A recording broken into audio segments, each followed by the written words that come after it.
Perkenalkan, nama saya Akbar Septianuara, NPM 1932. Saya akan menyampaikan syarat-syarat material yang digunakan untuk pembangunan. 1. Beton.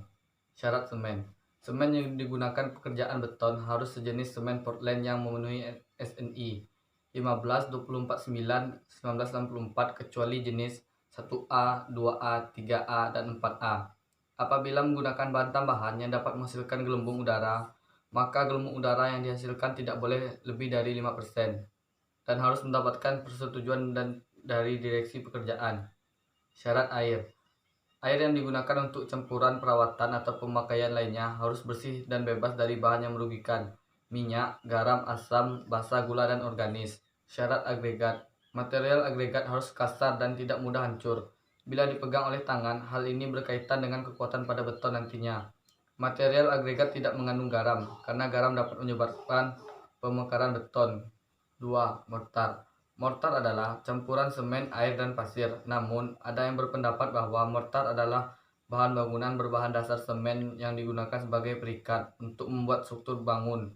Bila terdapat tulangan struktur dalam mortar, kapur semen, maka kadar udara maksimum harus 12%.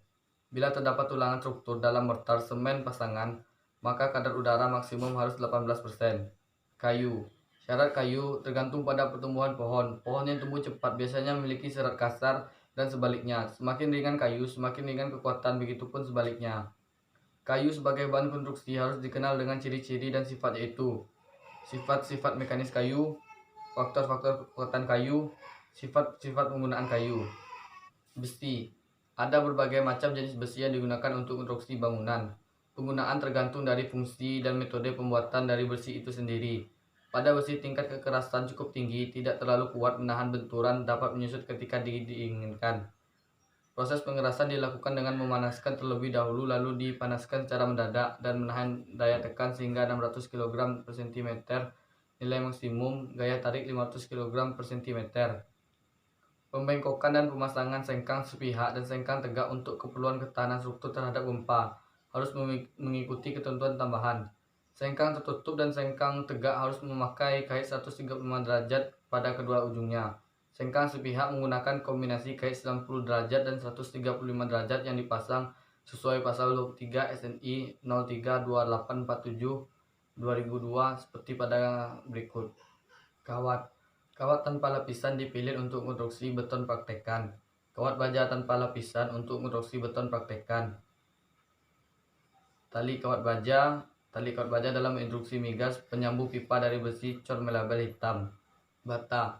Persyaratan batu bata atau batu bata merah menurut S2 002178 dan PUBI 1982 adalah sebagai berikut. 1. Bentuk standar bata ialah prisma segi 4 panjang, bersudut siku-siku dan tajam, permukaan rata dan tidak retak. 2. Ukuran standar. Panjang 240 mm, lebar 115 mm, tebal 52 mm. Penyimpangan ukuran yang diperbolehkan menurut NI 10/1978 adalah panjang maksimal 3%, lebar maksimal 4%, tebal maksimal 5%. 3. Bata dibagi menjadi 6 kelas kekuatan yang diketahui dari besar kekuatan tekan, yaitu kelas 25, kelas 50, kelas 150, kelas 200, dan kelas 250. Kelas kekuatan ini menunjukkan kekuatan tekan rata-rata minimal dari 30 buah bata yang diuji. Bata merah tidak mengandung garam yang dapat larut sedemikian banyaknya sehingga pengkristalannya yang berupa bercak-bercak putih menutup lebih dari 50% permukaan batanya. Sekian, itulah penyampaian dari saya tentang syarat material yang digunakan untuk pembangunan.